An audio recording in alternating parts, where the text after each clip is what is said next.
नमस्कार, जय विश्वर। मेरा नाम अनंत कुमार है और हम स्वागत करते हैं आपका आनंद की वॉइस इस पाठशाला में। तो ये भोजन का या फिर पोषक तत्वों का ये दूसरा लेक्चर है। पहला लेक्चर हमने पढ़ चुके हैं कि उसमें भोजन क्या होता है, भोजन के लाभ क्या होते हैं और भोजन कितने प्रकार के होते हैं। और उसके साथ हमने उसमें ये समझा था कि कार्बोहाइड्रेट क्या होता है और कार्बोहाइड्रेट का वर्गीकरण, कार्बोहाइड्रेट के लाभ, हमारे जीवन में उसका महत्व क्या है, ये हमने इसके पिछले यानी पहले लेक्चर में हम समझ चुके हैं। इस लेक्चर में हम प्रोटीन के बारे में चर्चा करने वाले हैं, प्रोटीन के बारे में समझने वाले हैं। क्योंकि किसी भी भोजन के बारे में जानने के लिए या हमको साइंस से ही वो नॉलेज लेना चाहिए, विज्ञान से, विज्ञान की किताबों से वो नॉलेज लेना चाहिए, ऐसे नहीं किसी और व्यक्ति से ले लेना चाहिए। तो हम साइंस की दृष्टि से हम अपने भोजन को समझेंगे कि किस प्रकार से वो हमारे जीवन में उपयोगी होते हैं।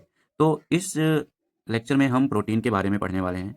फिर जैसे-जैसे हम आगे बढ़ते जाएँगे, वैसे-वैसे हम जितने भी पोषक तत्व होते हैं, उनको पढ़ते जाएँगे। जैसा कि हम जानते हैं कि जो हमारा पोषक तत्व होते हैं, ये इनको 2 कैटेगरी में बाँटा जाता है। एक सूक्ष्म पोषक तत्व और एक दीर्घ पोषक तत्व। इसको हमने पिछले लेक्चर में अ, कंप्लीट कर चुके हैं। तो आप चैनल के वीडियो में जब जाएँगे, तो इस प्रकार का आपको इंटरफ़ेस देखने को मिलेगा, थंबनेल इस प्रकार से देखने को मिलेगा, जिस प्रकार से इस वीडियो पर है और वहाँ पे जाकर उस वीडियो को आप देख सकते हैं। तो वहाँ पे आपको समझ आएगा, लेक्चर को आप क्रमानुसार लेकर चल ही सकते हैं। ठीक है? तो आइए हम शुरू करते हैं प्रोटीन के बारे में। देखिए, प्रोटीन यहाँ पे जैसे कि लिखा गया है कि जो प्रोटीन होता है, प्रोटीन ग्रीक भाषा के शब्द प्रोटियोज से हुई है, जिसका अर्थ होता है अधिक महत्वपूर्ण। यानी जो प्रोटीन होता है वो किसी ग्रीक भाषा से आया है। ग्रीक भाषा से आया है प्रोटियोज, जिसका मतलब होता है अधिक महत्वपूर्ण। अधिक महत्वपूर्ण का मतलब क्या होता है कि वो हमारे शरीर के लिए बहुत ही इसेंशियल है। क्योंकि अभी हम इसके कार्य के बारे में जब समझेंगे ना, तो वहाँ पे हमको समझ में आएगा कि ये कितना इसेंशियल होता है हमारे शरीर के लिए, शरीर की वृद्धि और विकास के लिए। प्रोटीन की खोज मुल्डर के द्वारा की गई थी 1838 ईस्वी में। और जो प्रोटीन का कंपोनेंट होता है, यानी कौन-कौन से तत्व प्रोटीन का निर्माण करते हैं, तो उसमें कार्बन, हाइड्रोजन, ऑक्सीजन और नाइट्रोजन तथा सल्फर के यौगिक होते हैं ये। और अगर हमने कार्बोहाइड्रेट के बारे में चर्चा करेंगे, तो उसमें कार्बन, हाइड्रोजन और ऑक्सीजन केवल होता है, लेकिन इसमें नाइट्रोजन और सल्फर भी होता है। तो ये होते हैं हमारे प्रोटीन जो होता है उसको बनाने वाले तत्व। फिर उसके बाद ये शरीर की वृद्धि, विकास व मरम्मत के में सहायक होते हैं। ये शरीर की वृद्धि और विकास तथा उसकी मरम्मत के लिए यानी रिपेयरिंग के लिए बहुत इंपॉर्टेंट होते हैं। हमारा शरीर प्रोटीन को अमीनो अम्ल के रूप में उपयोग करता है। यानी जो प्रोटीन होता है, जैसे हम जो कोई भी पदार्थ खाते हैं, उसमें जो भी हमारा प्रोटीन होता है, वो प्रोटीन पहले डाइजेस्ट होकर अमीनो अम्ल में बदलता है। फिर जाके उसका अवशोषण होता है, तब जाके रक्त में जाता है। फिर रक्त में जाने के बाद वो कोशिकाओं को जाता है। फिर कोशिकाओं में फिर उसी अमीनो अम्ल का प्रयोग करके राइबोसोम के द्वारा प्रोटीन का निर्माण किया जाता है। इसलिए राइबोसोम को प्रोटीन की फैक्ट्री भी कहते हैं, क्योंकि वही अमीनो अम्ल जो हम भोजन से प्राप्त करते हैं, वही अमीनो अम्ल जाकर हमारे शरीर में सूचनाओं के आधार पर प्रोटीन बनाने का काम करता है। हमारे शरीर को 20 प्रकार के अमीनो अम्ल चाहिए होता है। तो हमारे शरीर को कुल मिला के 20 प्रकार के अमीनो अम्ल चाहिए होते हैं और जिसमें से 10 एसेंशियल होते हैं और 10 नॉन एसेंशियल होते हैं। यानी 10 आवश्यक होते हैं जिन्हें हमें भोजन में प्राप्त करना ही करना है और 10 इन्हीं एसेंशियल अमीनो अम्ल से वो हमारे शरीर में बन जाते हैं। अगर हम बात करें कि सभी एंजाइम प्रोटीन होते हैं, यानी हमारे शरीर में जितने भी एंजाइम्स होते हैं वो प्रोटीन ही होते हैं। और राइबोजाइम होता है कि जो राइबोसोम से बना होता है। राइबोजाइम जो होता है वो आरएनए से मिलकर बना होता है, सॉरी, आरएनए से मिलकर बना होता है और राइबोसोम से मिलकर बना होता है, तो वो प्रोटीन से नहीं मिलकर बना होता। अगर हम बात करें कि प्रोटीन का स्रोत क्या होता है, तो प्रोटीन का स्रोत देखिए सोयाबीन, मूंगफली, दालें, दूध, मांस, मछली, अंडे, समुद्री भोजन, ये प्रोटीन के स्रोत होते हैं। लेकिन मैं रिकमेंड करूंगा कि आप केवल सोयाबीन, मूंगफली और दालें ही खाएं। ठीक है? क्योंकि हम क्यों किसी के शरीर से किसी किसी दूसरे के शरीर से अपना शरीर क्यों बनाएं। तो यहाँ पे हम देखेंगे कि एंजाइम को हम जैविक उत्प्रेरक कहते हैं। तो सबसे पहले समझते हैं कि उत्प्रेरक होते क्या हैं। देखिए, उत्प्रेरक जो होते हैं वो किसी भी रासायनिक अभिक्रिया को बढ़ाने का काम करते हैं, कैटालिस्ट उनको हम बोलते हैं। लेकिन एंजाइम्स हमारे शरीर में जैविक रासायनिक क्रियाओं को बढ़ाने का काम करते हैं, इसलिए एंजाइम को हम जैविक उत्प्रेरक कहते हैं। फिर उसके बाद हम समझते हैं कि प्रोटीन के प्रकार। देखो, प्रोटीन के जो प्रकार होते हैं ना, उनको हम 2 आधार पे बाँटते हैं। एक तो अणुओं के घटकों के आधार पे बाँटते हैं और दूसरा कि उनके आकार के आधार पे बाँटते हैं। अणुओं के आकार के आधार पे और यहाँ पे अणुओं के घटकों के आधार पे। देखिए, प्रोटीन का जो बिल्डिंग ब्लॉक्स होता है, वो होता है अमीनो अम्ल, ठीक है? तो सरल प्रोटीन क्या होते हैं? अगर कोई प्रोटीन केवल और केवल अमीनो अम्ल से बना होता है, तो उसको हम सरल प्रोटीन कहते हैं। अमीनो अम्ल क्या होता है? इसके लिए यहाँ पे देख सकते हैं कि जो अमीनो अम्ल होता है, उसमें एक बीच में कार्बन होता है और कार्बन के एक सिरे से NH2 यानी अमीनो समूह जुड़ा होता है और दूसरे समूह से कार्बोक्सिलिक समूह जुड़ा होता है। दूसरे सिरे से कार्बोक्सिलिक समूह जुड़ा होता है। ये कार्बोक्सिलिक समूह अम्लीय प्रकृति को दर्शाता है, इसलिए अम्ल और एमिनो समूह एमिनो प्रकृति यानी क्षारीय प्रकृति को दर्शाता है, इसलिए इन दोनों को मिलाकर हम कहते हैं एमिनो अम्ल। तो यहाँ पे इस स्ट्रक्चर से प्रोटीन का निर्माण होता है। बहुत सारे अमीनो अम्ल मिलकर वे प्रोटीन का निर्माण करते हैं, जैसे 100 से अधिक हो सकते हैं। सरल प्रोटीन का एग्जाम्पल क्या होता है? कोलेजन होता है, एल्बुमिन होता है और ग्लोब्यूलिन भी होता है। यहाँ पे ग्लोब्यूलस लिखा है तो ग्लोब्यूलस भी होता है और ग्लोब्यूलिन भी प्रोटीन होते हैं। ये किसके अंतर्गत आते हैं? ये आते हैं हमारे सरल प्रोटीन के अंतर्गत, यानी ये केवल अमीनो अम्ल से ही मिलकर बने होते हैं। कोलाजन के बारे में विशेष बात यह है कि कोलाजन पूरे जंतु जगत में सबसे अधिक पाया जाने वाला प्रोटीन होता है, जो हमारे त्वचा में पाया जाता है। त्वचा में ही नहीं, हमारे दो जैसे हड्डियों को जोड़ने वाला जो स्थान होता है, जो स्नायु होता है, उसमें पाया जाता है। हड्डी और मांसपेशियों को जोड़ने के लिए जो घटक होता है, जैसे कि जिसको हम क्या बोलते हैं, कंडरा बोलते हैं, वहाँ पे पाया जाता है। तो इस तरीके से कोलेजन का महत्व बहुत ही ज़्यादा होता है। और कोलेजन जो होता है वो केवल एनिमल्स में ही पाए जाते हैं, ये पौधों में नहीं पाए जाते हैं। दूसरा एग्जाम्पल हमारा संयुग्मी प्रोटीन हो जाएगा, जिसको हम संयुक्त प्रोटीन भी कहते हैं, कॉन्जुगेटेड प्रोटीन। इसका मतलब इसमें अमीनो अम्ल के साथ कोई अतिरिक्त कोई दूसरा अणु भी क्या होगा, जुड़ा रहेगा, यानी इसमें अमीनो अम्ल के अतिरिक्त कोई दूसरा अणु भी जुड़ा हो सकता है। तो इसका एग्जाम्पल क्या होता है, इसका एग्जाम्पल हीमोग्लोबिन हो जाएगा। ग्लोबिन अमीनो अम्ल से मिलकर बना होता है और हीम एक प्रकार का रंजक होता है, जिसकी वजह से हीमोग्लोबिन लाल होता है। और हीमोग्लोबिन जो होता है वो आरबीसी में पाया जाता है, इसलिए आरबीसी लाल होती है। और हमारे रक्त में आरबीसी की संख्या बहुत ज़्यादा होती है, इसलिए हमारा रक्त लाल होता है। तो कोई कहेगा कि रक्त लाल क्यों होता है, तो हीमोग्लोबिन की वजह से। केसीन प्रोटीन हो गया, जो कि दूध में पाया जाता है। ये इसका दूसरा अतिरिक्त अणु क्या होता है, फास्फोरस होता है, इसको फास्फोप्रोटीन भी कहते हैं। तो इसमें अमीनो अम्ल के साथ साथ फास्फोरस भी पाया जाता है। और अगला हो जाएगा न्यूक्लियोप्रोटीन। न्यूक्लियोप्रोटीन जैसे हमारा गुणसूत्र हो जाएगा, तो गुणसूत्र में क्या होता है कि उसमें प्रोटीन भी होते हैं और न्यूक्लिक अम्ल भी होते हैं, यानी डीएनए आरएनए होते हैं और प्रोटीन होते हैं, जिसको हिस्टोन प्रोटीन कहते हैं। तो वे हमारे कॉन्जुगेटेड प्रोटीन के अंतर्गत आ जाते हैं, जिसको हम संयुग्म यानी संयुक्त प्रोटीन कहते हैं। नाम से ये स्पष्ट है कि ये दो चीज़ों से मिलकर बने हो सकते हैं। अगला हमारा जो होता है, अगला हमारा व्युत्पन्न प्रोटीन होता है। व्युत्पन्न प्रोटीन के बारे में हम समझ सकते हैं कि ये प्रोटीन से ही उत्पन्न होते हैं। जब बड़े प्रोटीन अणुओं का डाइजेशन होता है, तो छोटे अणु बन जाते हैं, वो पॉलीपेप्टाइड हो सकते हैं, उसमें अमीनो अम्ल की संख्या कम हो सकती है, डाइजेशन के दौरान बनते हैं। तो यहाँ पे क्या लिखा है, ये प्राकृतिक प्रोटीन के आंशिक अपघटन से बनते हैं। जब मान लीजिए किसी प्रोटीन में 100 अमीनो अम्ल हैं और उसमें उनका आधा हो गया, यानी 50-50 अमीनो अम्ल बने, तो वो इस श्रेणी के अंतर्गत आते हैं, क्योंकि ये प्राकृतिक प्रोटीन के डाइजेशन के अनुसार ही बन रहे हैं।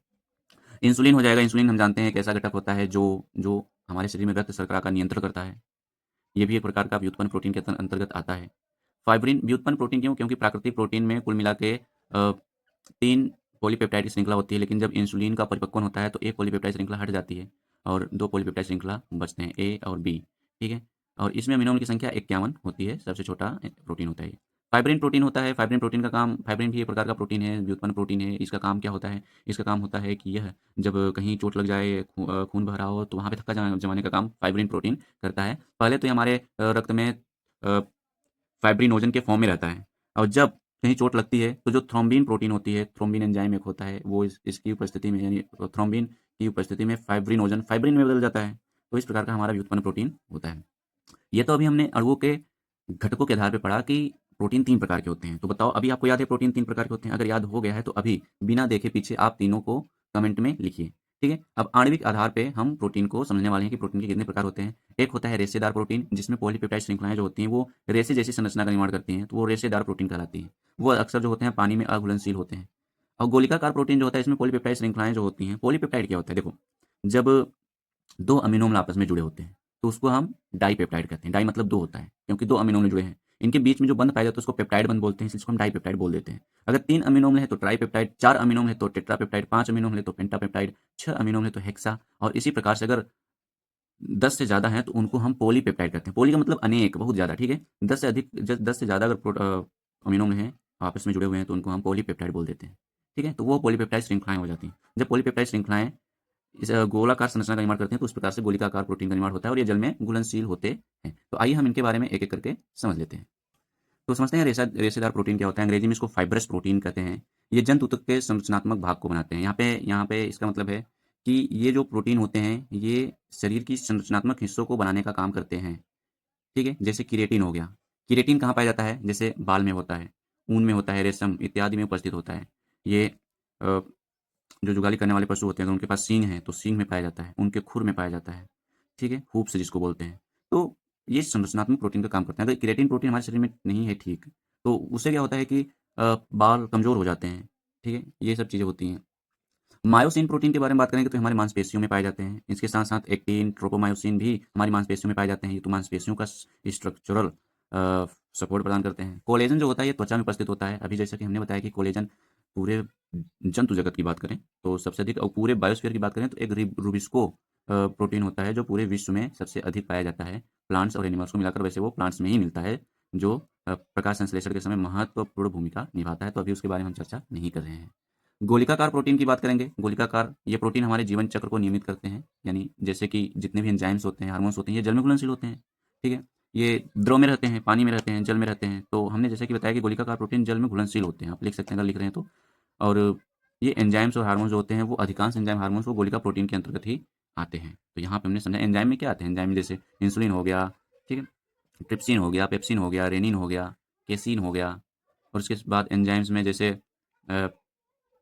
थायरॉक्सिन हार्मोन हो गया, एड्रेनलिन हो गया, हार्मोन इंसुलिन भी हो गया, वो इंसुलिन होता है, ग्लूकेगॉन हो गया। ये सब हार्मोन्स जो होते हैं वो प्रोटीन के अंतर्गत ही आते हैं। अमीनो अम्ल को याद रखना है, अमीनो अम्ल जो होते हैं ना, ये प्रोटीन के बिल्डिंग ब्लॉक्स होते हैं। हमको 20 प्रकार के अमीनो अम्ल की आवश्यकता होती है, ठीक है।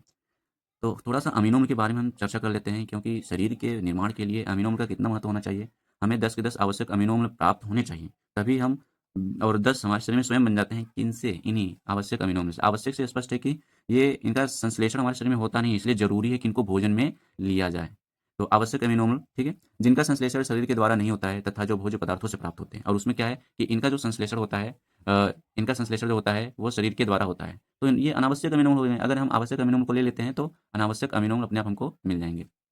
एग्ज़ाम्पल की बात करेंगे तो इसमें हमारा एग्ज़ाम्पल क्या हो जाएगा? ग्लूटामीन, ग्लूटामिक एसिड, ठीक है? टायरोसिन, प्रोलीन, सेरीन, ये सब जो अमीनो अम्ल आते हैं 10 होते हैं वैसे। अभी यहाँ पे इतना ही समझिए कितने अमीनो अम्ल हो सकते हैं। और यहाँ पे lysine, tryptophan, valine, histidine, arginine, ठीक है? ऐसे 10 अमीनो अम्ल होते हैं। ल्यूसिन, आइसोल्यूसिन, तो ये सब आवश्यक अमीनो अमीनो अम्ल के अंतर्गत आते हैं। अब हम प्रोटीन के कार्य समझ लेते हैं कि प्रोटीन का कार्य क्या होता है और ये कितने महत्वपूर्ण होते हैं, क्योंकि कार्य नहीं समझेंगे तो समझ नहीं आएगा। देखिए, पौधों तथा जंतुओं में एंजाइम के रूप में, पौधों व जंतुओं में जितने भी एंजाइम्स होते हैं केवल राइबोजाइम को छोड़कर सभी प्रोटीन से ही मिलकर बने होते हैं। और एंजाइम का काम क्या होता है कि वो हमारे शरीर में रासायनिक प्रक्रियाओं को करते हैं, जैव रासायनिक प्रक्रियाओं को बहुत ही जल्दी करवाते हैं, ठीक है। तो इस प्रकार से चीज़ें होती हैं प्रोटीन के कार्य में। ये बाल त्वचा पेशियों के घटक के रूप में, जैसा कि हमने समझा कि बाल त्वचा पेशियों के यानी शरीर के हर हिस्से में कोशिका की जो कोशिका झिल्ली होती है वो भी प्रोटीन की और लिपिड की बनी होती है, तो प्रोटीन उसमें भी होता है। हार्मोन्स भी जितने होते हैं वो अधिकांश प्रोटीन ही होते हैं। शरीर की वृद्धि एवं विकास में प्रोटीन का महत्व बहुत ज़रूरी होता है, ठीक है। इसलिए जितने भी बॉडी बिल्डर होते हैं उनके लिए महत्वपूर्ण चीज़ क्या होता है? प्रोटीन होता है कि वो प्रोटीन कहाँ से प्राप्त करें। आनुवांशिक गुणों के वाहक के रूप में, आनुवांशिक गुणों के वाहक के रूप में ऐसे कि क्योंकि हमारे पास डीएनए है, डीएनए प्रकार का न्यूक्लिक अम्ल होता है, उसके पास सूचनाएँ होती हैं, और उन आनुवांशिक सूचनाओं को प्रदर्शित करने के लिए प्रोटीन ज़िम्मेदार होता है। अगर प्रोटीन नहीं बनेगा तो आनुवांशिक गुण की सूचना भले है हमारे पास, लेकिन वो प्रदर्शित या अभिव्यक्त नहीं हो पाएगी। उपापचयी क्रियाओं में सहायक होते हैं, क्योंकि एंजाइम्स जो होते हैं वो क्या करते हैं? चीज़ों को बनाते हैं या फिर बनाते हैं और उसको तोड़ते भी हैं। तो उपापचयी प्रक्रिया में यही 2 चीज़ें आती हैं, उपचय और अपचय। उपचय मतलब बनना, अपचय मतलब टूटना। तो शरीर में हम जीवित इसलिए हैं क्योंकि हमारे शरीर में अणुओं का, जटिल अणुओं का सरल अणुओं में, सरल अणुओं का जटिल जटिल अणुओं में क्या हो रहा है? निर्माण ही तो हो रहा है। प्रोटीन की कमी से होने वाले जो रोग होते हैं वो होते हैं क्वाशियोरकर, जो मुख्यतः बच्चों में होते हैं। ये शारीरिक रूप से कमज़ोर होते हैं, और एक होता है मेरेस्मस, जिसमें कैलोरी की कमी से भी ये चीज़ें होती हैं, ठीक है। मेरेस्मस जो होता है मानसिक सक्षमता, मेंटल रिटार्डेशन जिसको बोलते हैं। प्रोटीन की कमी होने पर मानसिक रूप से हम कमज़ोर भी हो सकते हैं, और शारीरिक रूप से कमज़ोर तो होंगे ही, ठीक है। तो इस तरीके से हमने प्रोटीन के बारे में चर्चा की। तो आप कमेंट कर सकते हैं वीडियो कैसे लगा, और अगर आपके लिए यूज़फुल लगा हो तो होपफुली आप शेयर कर दीजिएगा, ठीक है। तो आप अगर कुछ डाउट है तो कमेंट कर सकते हैं, हम कमेंट में ही जवाब देने का प्रयास ज़रूर करेंगे। तो मिलते हैं आपसे नेक्स्ट लेक्चर में, और अगला नेक्स्ट लेक्चर हमारा वसा यानी लिपिड होने वाला है, तो हम लिपिड के बारे में बातें करेंगे। बाय।